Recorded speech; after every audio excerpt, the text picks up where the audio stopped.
bienvenidos una vez más a este espacio aquí en Acrópolis, La Butaca Sin Fondo, donde, como saben, pues hablamos tendido sobre una película a la vez. En esta ocasión nos vamos con una de mis películas favoritas, Toro Salvaje, Raging Bull, de Martin Scorsese, de 1980, una película basada en una autobiografía de Jake LaMotta, un boxeador que tuvo bastante éxito durante ciertos años y después se vino a pique, y bueno, pues de eso trata un poco la cinta, de ver a una persona que lucha por tenerlo todo, logra tenerlo todo y tiene que llegar al suelo para poderse reinventar o sobrevivir.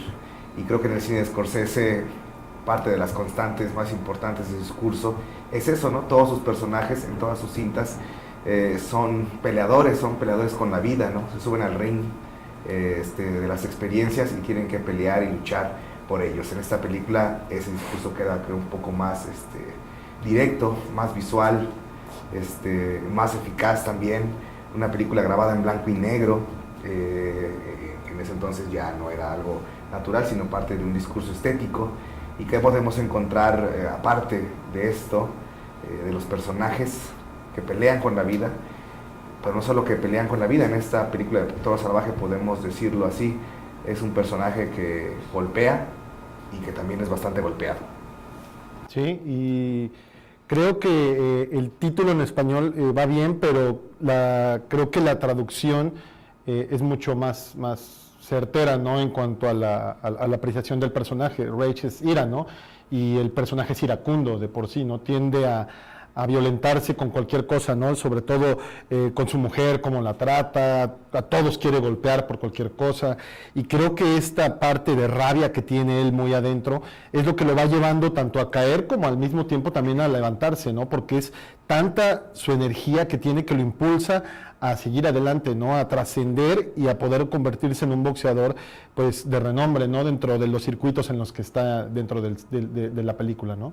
Hablábamos también hace algún tiempo entre nosotros que la figura del boxeador en los deportes dentro del cine es tal vez una de las figuras mucho más cinematográficas, ¿no? Mucho más fácil de plasmar, es mucho más interesante para el cine esta figura del boxeador, ¿no? Sí, lo que pasa, bueno, de entrada, la figura del pugilista en cualquier parte del mundo tiene una construcción por lo regular desde que inicia en los barrios bajos, y pues se presenta en su vida una serie de carencias, ¿no?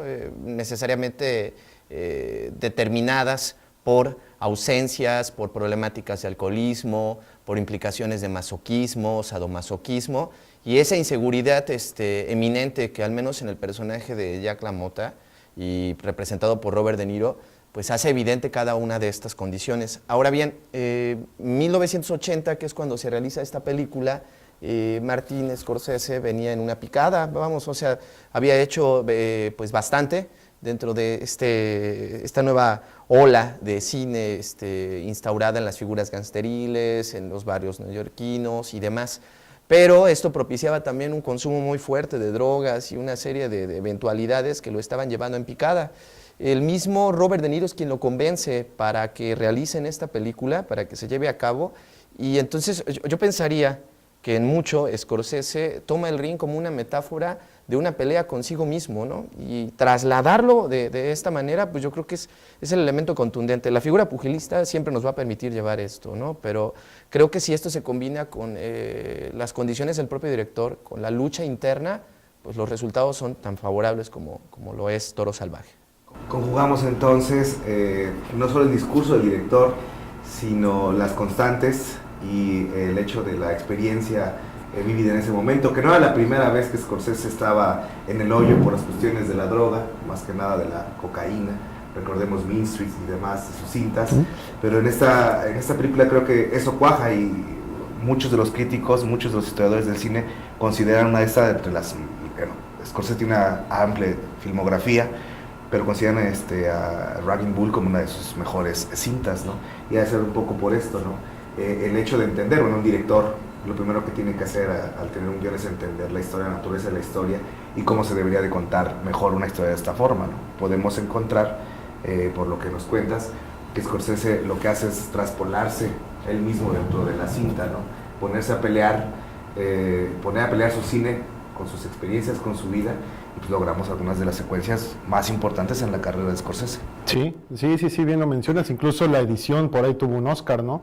La película también estuvo nominada y Robert De Niro lo ganó, Joe Pesci también estuvo nominado como mejor actor, bueno, de reparto, pero sí, la verdad, creo que el mérito técnico es explotar esta parte del boxeo, ¿no? Todas estas secuencias en las que se empieza a mover y los cortes de la edición, y me recordó mucho a la película de Pedro Infante, ¿no? De Nosotros los Pobres, cuando también él entra al boxeo, ¿no? Y creo que la verdad, con la mezcla del blanco y negro y todas estas secuencias, incluso Rocky Mama también de esta película, en estas secuencias donde se empieza a ver cómo empieza a crecer el boxeador y hacen hay como unas elipsis en las que ya va viendo en el periódico lo que va ganando de dinero, lo que se va comprando. Todas estas secuencias dejan mucho para este tipo de cine, ¿no? Aunado a que pues creo que Scorsese empieza a construir mucho el tipo de personalidad que caracterizó a Robert De Niro dentro de sus películas, ¿no? Una especie de muso, ¿no? En lugar de musa, que se volvió pues alguien casi indispensable para el cine que él tenía, ¿no? Sí, que en esas cuestiones técnicas que decías hay que recordar que mucha gente en el aspecto técnico, en el aspecto de la fotografía, de la puesta en cámara, la dirección actoral, ¿no? Y la edición, pues es considerada, junto con Pepe el Toro, estas secciones, estas peleas de boxeo, estas secuencias de pelea, como algunas de las mejores realizadas en la cuestión de boxeo, ¿no? Sí. Que muchos dirán o se acercarán más a películas como Rocky, como dices, pero estas películas creo que te adentran muchísimo al ring, ¿no? Sí. No solo estás viendo las peleas desde fuera, sino te acercan tanto que sientes que tú eres el que estás golpeando, que es algo bastante difícil, ¿no? Y es algo hecho con bastante cuestiones, con un lenguaje bastante moderado, pero bastante eficaz, ¿no? Y bueno, hablemos también de este personaje de Robert De Niro, que se va construyendo. Al parecer, una de las constantes también en el cine de boxeo, cuando el cine retrata el boxeo, es la inminente caída, ¿no? Al parecer, en el cine, ningún boxeador, y parecía que en la vida sí es también, puede quedarse en la cima al llegar, ¿no? A fuerzas tiene que venir una debacle, y esa debacle es lo que interesa luego al cine en mayor importancia. Claro, porque expone la naturaleza del individuo en una condición, lo decía hace unos minutos, en donde hay una serie de carencias que tienen que ver no nada más con la pobreza física, sino tiene que ver con la pobreza emocional de los personajes. Una actriz que no sé qué hizo después, que es Catherine Moriarty, que es la que está presente en la película, es como el trofeo primordial del sujeto, ¿no? Si ustedes recuerdan la película, son tres las instancias. Una, que es la relación de hermano con Joe Pesci, ¿sí? Esta parte de motivarle, esta parte de seguir adelante, porque pues ellos también no están ausentes de la figura de los padres.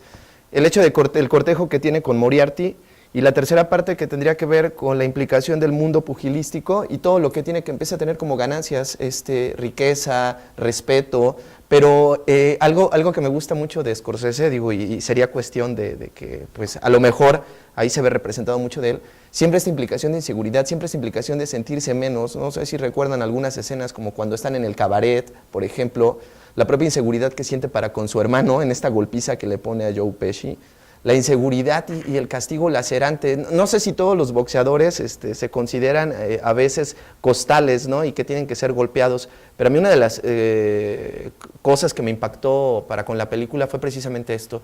Es una situación en donde se permite golpear y golpear y golpear y golpear hasta que llega un momento que recupera fuerza y puede destronar a cualquiera que esté enfrente, ¿no? He de suponer que la audiencia, o al menos yo como audiencia en ese momento, tenía una plena identificación con todo esto, ¿no? Esta condición de sufrimiento para obtener un logro, pero siempre bajo la insatisfacción. Estamos hablando de también recordar que el cine es una representación social. En los años 80 había una de las décadas más tristes para la política y la economía estadounidense, ¿no? Sí. Podemos ver reflejada a la gente ahí, ¿no? Se siente golpeada y se tiene que y sabe que va a ser golpeada mucho más, pero bueno, al final de cuentas es resistente, ¿no? Tenemos también a este personaje de Robert De Niro, como bien dices, se deja golpear, aguanta, porque aguanta, pero aguanta los golpes feos, ¿no? Y los golpes duros. Por eso recuerdan esta bella secuencia donde él se quiebra, cuando le piden que se corrompa, Sí. ¿no? Donde le dicen que se tiene que dejar vencer si quiere seguir en esto, ¿no? Y él se deja vencer, pero sabe que no perdió. Honestamente, hay una cierta ética hasta ese momento en él que se quiebra, ¿no? Y este hombre se deshace frente a nosotros en la pantalla, llorando Sí. en el pasillo, ¿no? Así es, pero consiguiendo también ese dinero, ¿no? Que también le hacía falta, ¿no? Y creo que Scorsese regresa también en muchas de sus películas a sus orígenes italoamericanos, ¿no? Los personajes, por lo general, son italoamericanos, y dentro de sus películas, como dato curioso, la cocina implica muchísimo para este tipo de personas, ¿no? Recuerdo en esta película que la esposa de Jack LaMotta está cocinando y le dice que le queda mal, ¿no? El estofado, y se empieza casi a agarrar con ella a golpes, ¿no? Cosa que también sucede en Buenos Muchachos. Después también lo hace cuando están haciendo el espagueti, como que es una práctica, ¿no? del italiano, el estar cocinando con la familia, y la familia como núcleo es importante, aunque esté completamente desintegrada, ¿no? Porque Robert De Niro tiene su familia, pero bueno, su esposa, pero pues tienen una relación bastante mala, ¿no? Digo, al extremo de que él le grita de todo, tira la comida, es como unos constantes berrinches de él, ¿no? Y pues siempre solapados por Joe Pesci, ¿no? Que por ahí la hace también de alcahuete, ¿no? Podemos hablar de un Jack LaMotta mostrándose siempre no solo inseguro, como decías, sino también inmaduro y hasta parte infantil. Claro, claro. Entonces, necesariamente la presencia de Joe Pesci, decía José aquí, pues sí, en algún momento dado como un alcahuete, pero más que nada como una figura básica, como alguien que le tiene que direccionar, porque él siempre está respondiendo de manera, su autoridad, de manera infantil hacia cualquier actividad. Ahora bien, poniéndolo de esa manera, ¿no? Casi todo lo que hace Jack LaMotta es una situación que puede ser justificable, precisamente por eso. Es como el berrinche de un niño, ¿no? Como la implicación iracunda de un niño para después poder buscar perdón, poder buscar en este caso que se le vuelva a querer, que se le vuelva a estimar, que es lo que logra dentro del ring y que es lo que logra con la audiencia. No me refiero a la audiencia con el cine, sino la audiencia dentro de los cuadriláteros, ¿no? Podemos hablar de Jack LaMotta como una persona que no cambia estando en el ring, estando fuera del ring, ¿no? Sigue siendo la misma persona. Tiene que conseguir las cosas a base de golpes, a base de ser golpeado, sí, y a base de, como dices, estos berrinches, ¿no? Él, por fuera, por dentro, es exactamente la misma persona. No hay un antes y un después de él en una pelea, o antes de una pelea, o después de una pelea. Es que tal parece que para él el medio, que son los golpes, justifica al fin y al cabo el fin, ¿no? Todo lo que él necesita, todo lo que él requiere, tiene que ser a través de los golpes, ¿no? Tanto los golpes que pueda recibir él, sentimentales, emocionales, físicos, como los que él pueda dar también, ¿no?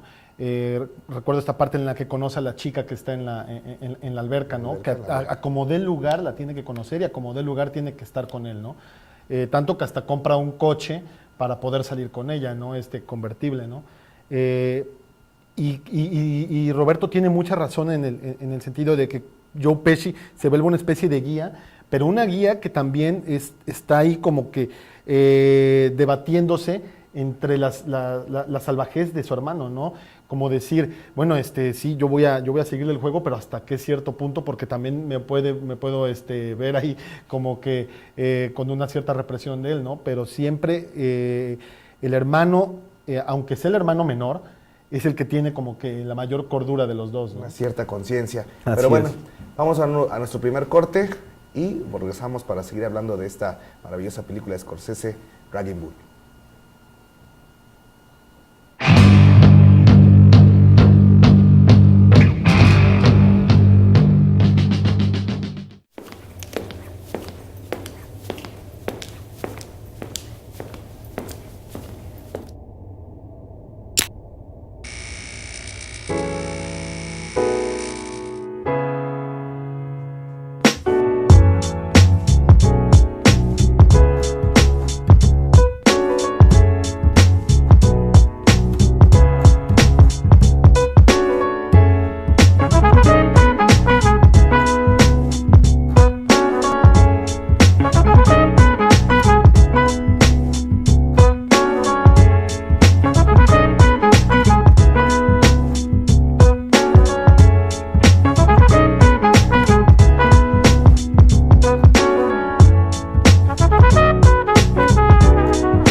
know gold is not in her.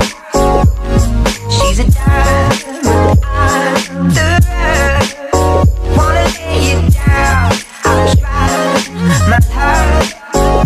Don't I know gold is not in her.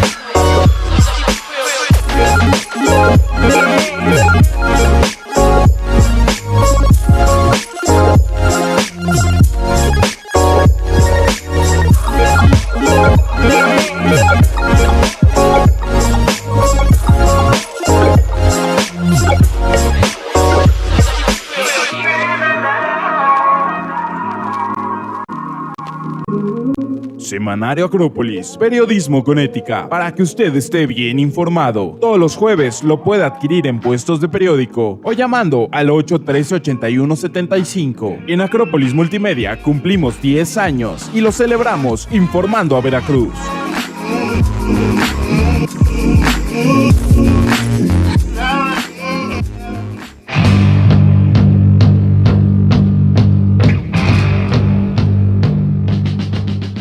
Pues volvemos aquí a la butaca sin fondo.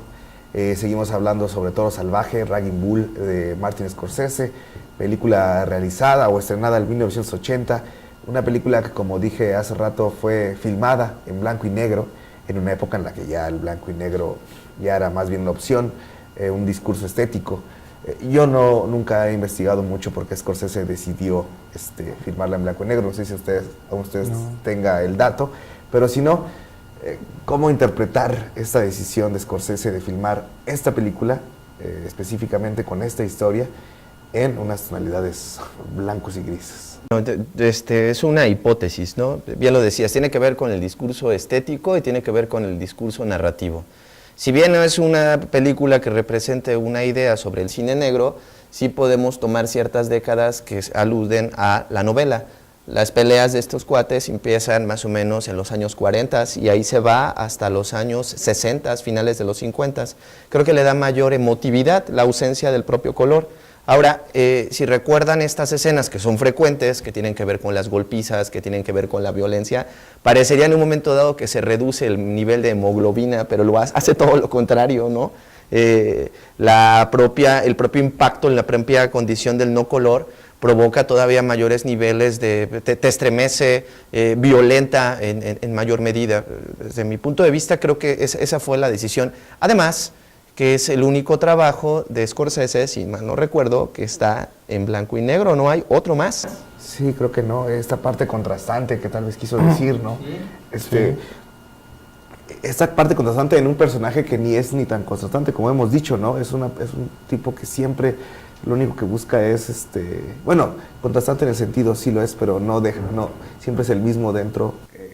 Si lo pones estético, perdón, ahí, pues es algo como tan cliché, blanco y negro, ¿no? O sea, no es un sujeto no tan oscuro, pero no es un sujeto también tan blanco, ¿no? Quizás eso es lo que quería trasladarse, que se sale un poco de tono y por la figuración del color, casi al final de la película, cuando se convierte en otra cosa, cuando se convierte en una mofa del mismo, ¿no? En un comediante. Sí. Sí, creo que Roberto ahorita le atina muy bien, porque creo que lo iracundo del personaje pues es como hablar del blanco y el negro, ¿no? No tiene tintes medios, ¿no? Y creo que coincido con Roberto en que creo que toda esta filmación en blanco y negro corresponde más a situar en una época todo el contexto histórico de la cinta, ¿no? Porque se ve muy bien el hecho de ver toda la época de los 40, 50 en ese tipo de tonalidades, ¿no? Es conocido también que en el cine de Scorsese existe mucho humor negro, un humor muy fino que a veces es imperceptible para cierta naturaleza en los espectadores, ¿no? ¿Dónde encontramos este humor, ácido hasta cierto punto que tiene siempre Scorsese en Toro Salvaje? Pues yo creo que Joe Pesci es un eje fundamental para sus películas, bueno, dentro de sus películas, en esta pues, obviamente también, pero él es el que se mete ahí como que a meter este tipo de humor, ¿no? Incluso la personalidad que él tiene dentro de las películas de Scorsese hace que pueda desenvolverse de esa manera, ¿no? Como circulando entre lo serio y lo chusco, lo gracioso. y creo que lo logra muy bien, ¿no? Digo, la personalidad de Robert De Niro como que ha seguido muchísimo también esa misma línea, ¿no? Dentro del cine de Scorsese. Ya teníamos antes a Taxi Driver y a Mean Streets, en el que el tipo de personalidad era igual, ¿no? Y con Joe Pesci empieza con esta película también a delinear un tipo de personalidad que sigue como que en esa misma tonalidad, ¿no? Yo siempre he sentido estos personajes de Joe Pesci que hizo con Scorsese, más Scorsese, ¿no? Y lo utiliza también como balance y como contraste, o sea, balancea esta personalidad débil de Jack LaMotta, sí. Lo hace fuerte, pero él es más chaparro, él es más gordito, él es más feicito, sí. Scorsese es muy chaparro, ¿no? Sí, así es. Eso es una transferencia de él mismo. Además de todo esto, pues sí, resulta tener todas estas limitaciones físicas, pero en limitaciones de carácter no hay ninguna. Es un personaje que siempre impone, vamos, hasta en la película, que Robert De Niro se lleva todas las palmas, no se puede descartar el juego y la función que tiene Joe Pesci ahí. Pensaría también que para parte de esta comedia, en 1982 vendría El Rey de la Comedia, también de Scorsese, y por ahí va el asunto, ¿no? Sí, con Nueva York, ¿no? Sí. Bueno, que Scorsese ha tenido 3 actores base en su filmografía. Al principio estuvo Harvey Keitel también, que duró muy poco con él. Cuando conoció a Robert De Niro, pues, se casó con él completamente por muchos años. Y después pues, ha tenido obviamente a Leonardo DiCaprio. Pero bueno, siguiendo hablando de Todo Salvaje y del box, y hablando de esta cuestión, creo que también no existe, entre las grandes películas pugilísticas, no existen tampoco otra en blanco y negro, ¿no? Tenemos, ¿qué otras películas importantes del box? La de Ali, ¿no? Muhammad Ali, esa es de Michael Mann, está esa de Clint Eastwood, de Million Dollar Baby, está todo Rocky, ¿no? Y bueno, y aquí en Latinoamérica o en México, que mencionaba José, Pepe el Toro, pero vamos, o sea, sí. No hay, y hablando de eso, en el cine mexicano, pues hemos tenido también grandes pugilistas, hemos tenido boxeadores que han marcado una época y no se ha encontrado un discurso para con ellos en el cine nacional, ¿no? Scorsese lo hace en los Estados Unidos, pero aquí en México pues, también ese discurso carece en nuestros... Y lo hace Scorsese, pero también aquí viene algo que tenía bien a decir José, tiene que ver con la función de las familias italoamericanas, ¿sí? O sea, es esta condición del migrante y es esta condición del que tiene que luchar. Acá no, acá la lucha estaría más representada por la pobreza y el que es querido, ¿no? El que es determinado por los medios de comunicación, como el Púas Olivares y demás. Que hay películas con respecto a ellos, pero obvio no logran esto, ¿no? ¿Por qué crees que se haya perdido en el cine mexicano un poco este discurso boxístico? Pues creo que en realidad nunca lo hubo. En realidad solo fue para, digamos, como que ayudar un poco al personaje de Pepe el Toro, pero en realidad la película, como ustedes lo mencionaron, no es de box. Yo no recuerdo ninguna película que necesariamente el ambiente haya tenido que ser boxístico. ¿Es de qué hace falta? Creo que sí hace falta, porque hay muchísimas figuras. El mismo Julio César Chávez, ¿no? Que es un ícono ya internacional, del que pues incluso tiene una vida por ahí medio estruendosa y del que tal vez se podría hacer una historia completamente, ¿no? Pero pues lamentablemente pues tal vez no, la apuesta no sea esa, por lo común que tal vez es el deporte aquí en este país, ¿no? En Estados Unidos obviamente puede ser también igual de común, pero es mucho más estruendoso y es mucho más espectacular, es de donde se van las grandes apuestas, a donde se van los grandes escenarios, pero aquí pues desde un barrio, ¿no? Empieza todo, ¿no? En una primaria montan un ring y ahí empiezan las luchas, ¿no? Cosa que pues tal vez podría servir, pero pues tal vez no sea tan factible de hacer para los realizadores que están ahorita, ¿no? El pugilista estadounidense es un pugil multicultural, ¿sí? A diferencia de lo que tenemos aquí en México, y ahí ya tenemos una distancia interesante. Hablábamos también de esto, ¿no? De esta representación social, y que Raging Bull lo tiene en los años 80. Recordar que también surgen en esta década personajes parecidos a Jack LaMotta, ¿no? Scarface, ¿no? Es de nuevo una persona que viene de fuera, que llega hasta el punto clímax y tiene que caer, ¿no? Y obviamente lo divertido, bueno, no divertido, pero para el cine sí es lo entretenido, la caída es rapidísima, ¿no? Cuesta muchísimo llegar hasta arriba y no cuesta absolutamente nada llegar de nuevo al suelo, ¿no? E incluso más abajo de donde empezaste, ¿no? Y bueno, en películas como Scarface tiene que llegar la justa muerte, pero en Raging Bull no hay ninguna muerte, hay una muerte boxística, ¿no? Pero hay un renacer como comediante, mofándose de todo lo que ha sido, ¿no? Y aquí también inicial con esto, en condiciones físicas, Jack Nicholson, Robert De Niro sube 30 kilos para, para las secuencias finales, para verse en esta condición ya como un comediante, como una mofa. Y más apegado ya no a la función del italoamericano, sino a la vida común del estadounidense, desde cómo presenta su casa, una función como de documental, lo que ahí se hace, ¿no? Y casi todos los chistes o la mofa tiene que ver directamente con lo que fue su vida, ¿no? Hace humor con respecto al hecho de que algunas peleas eran arregladas, habla de la condición de su peso, que me parece magnífico. Es que creo que el emigrante pasa a domesticarse, ¿no? Completamente, sí. Y a formar parte de esta vida mediática que tanto gusta a Estados Unidos, ¿no? Sí. De presentar sus casas, su vida como un juego, el voyeurista, ¿no? Sí. Eterno, que es el norteamericano, ¿no? El meterse en todos lados, pero siempre con un tono de burla hacia el que lo está desarrollando, ¿no? Podríamos hablar entonces también, o interpretar, obviamente el cine se presta a esto, y no se debe molestar por ello, una lectura de Toro Salvaje de este personaje como el extranjero que llega a Estados Unidos y lucha por mantenerse con sus raíces y al final tiene que ceder ante la cultura norteamericana. Y tal cual, o sea, como lo estás diciendo, decía José, a lo mejor no es una imposición visible, ya es una situación que está introyectada. Todos los que llegan a este país de una manera u otra, su fin es ese, ¿no? Y bueno, ese fin también resulta tener gloria, porque independiente de que pueda ser ya no el gran pugilista, pensemos en el personaje real, pudo hacer un libro a partir de esto, ahí está, ¿no? O sea, ahí se cierra el círculo en ello. Termina siendo una estrella del sistema estadounidense.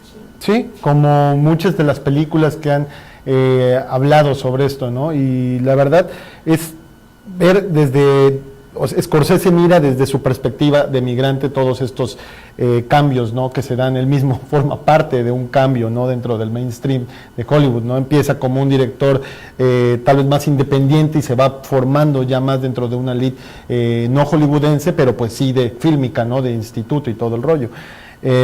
La parte que él pone como muestra, pues es este final, ¿no? En el que Robert De Niro pues ya es una burla del mismo, ¿no? Y lo único que es mantenerse dentro de este rollo mediático para no perderse, ¿no? Y para poder seguir siendo casi él, ¿no? Porque ya está mimetizado con todo eso que tanto le gusta a los gringos, ¿no? Es un clásico personaje de Scorsese. Creo que con Raging Bull ya existían este tipo de personajes, porque con Raging Bull llega la madurez y de ahí los empieza solamente a pulir o a cambiar algunos detalles, ¿no? Podemos hablar el personaje central de Goodfellas, Casino. Podemos hablar de Casino con Robert De Niro también, no nueva cuenta, podemos hablar de Leonardo DiCaprio ahorita con el Lobo de Wall Street. Ajá, que bueno, que el Lobo de Wall Street es como un resumen de sus mejores secuencias, sí. Y que resulta lo mismo, ¿no? Una persona que quiere conquistar un sistema norteamericano y termina volviéndose parte de ese sistema, ¿no? Así es. ¿Qué más? Y bueno, hay que recordar también y recomendar a la gente, quienes no han visto Raging Bull o quienes ya la han visto pero no recuerdan, el tráiler es uno de los trailers más bellos que se han hecho, ¿no? Que de hecho es una filmación distinta, casi ninguna de las secuencias del tráiler viene en la película original, donde está ensayando en el ring Robert De Niro, bueno, practicando ahí con una pieza clásica que impactó bastante a bastantes personas, ¿no? Sí, y como lo mencionamos en un inicio, ¿no? Toda esta parte de edición, todo el trabajo que conllevó a hacer esta película, la elección por el blanco y negro, creo que toda la película en sí es algo redondo, ¿no? Creo que es una muy buena cinta, no por nada estuvo nominada al Oscar. Sigue ahí con Robert De Niro, Martin Scorsese, jala Joe Pesci para que otra vez se quede también ahí con él. Y proyectar, ¿no? De alguna manera el cine que él tanto le gusta, ¿no? Que es hablar siempre del emigrante que llega y que al fin y al cabo se tiene que transformar en algo que pues es una bastardización de todos los emigrantes, ¿no? Llegados a Estados Unidos, ¿no? Una crítica a a esta multiculturalidad estadounidense, ¿no? Que realmente no tienen una raíz certera, sino la raíz es una mezcla de todas las raíces, ¿no? Y a veces es de la peor versión de las raíces, ¿no? Que lo hablamos con los italoamericanos y que también hablaba un poco de los irlandeses, ¿no? Pero bueno, ¿en qué posición ponemos a Raging Bull en la filmografía de Scorsese? Pues yo la pondría como un antes y un después. Insisto, lo comentabas tú, siempre tuvo problemáticas a nivel personal que correspondían a adicciones con cocaína, alcohol y demás, pero esta película lo reinventa, regenera, restablece una forma distinta de contar sus historias. Después se convertirían en una fórmula, ¿no? Y una fórmula muy, muy gustada por muchos. Pero antes de eso no se había realizado un tipo de cine como el que venía haciendo Martin Scorsese. Empieza a establecer sus propios arquetipos, ¿no? Sus estereotipos dentro del cine. Sí. ¿Resucita más con Raging Bull que con Taxi Driver? Pues es que en cierta manera las dos películas se parecen un poco, ¿no? Sobre todo en el personaje principal, digo, aparte de que pues es Robert De Niro, ¿no? Pero creo que el personaje, por ejemplo, en el de Taxi Driver, pues empieza siendo como que bueno, ¿no? Pero se va transformando, ¿no? A diferencia del otro, ¿no? El otro empieza siendo violento y termina siendo ya más apacible, pues a través de que ya se está volviendo como una burla, ¿no? Y el otro empieza más bonachón en cierto sentido y termina siendo una bestia, ¿no? Un animal, ¿no? Creo que él es, Martin Scorsese juega con esos polos de rabia, ¿no? De decir, bueno, uno puede empezar de cero y llegar al máximo, y el otro puede empezar en el máximo y terminar en cero, ¿no? Pero bueno, el tiempo se nos ha acabado, lamentablemente. Esperemos que hayan disfrutado de esta emisión donde hablamos de Toro Salvaje, Raging Bull de Scorsese. Y bueno, como siempre, les agradecemos su presencia y los invitamos a ver mucho cine. También esta película, de nueva cuenta, es fácil de conseguir. Luego creo que por ahí todavía la pasan en algunos canales del cable, así que bueno, se las recomendamos ampliamente para ver, rever y pues reconocer también. Así que hasta la próxima. Gracias. Gracias.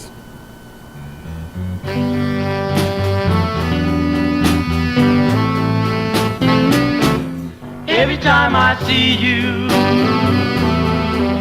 whenever you walk by, I want to hold you. Darling, please let me try. Darling, I love you, I really do. Darling, I want you, let me be true. I want to hold you every time I see you.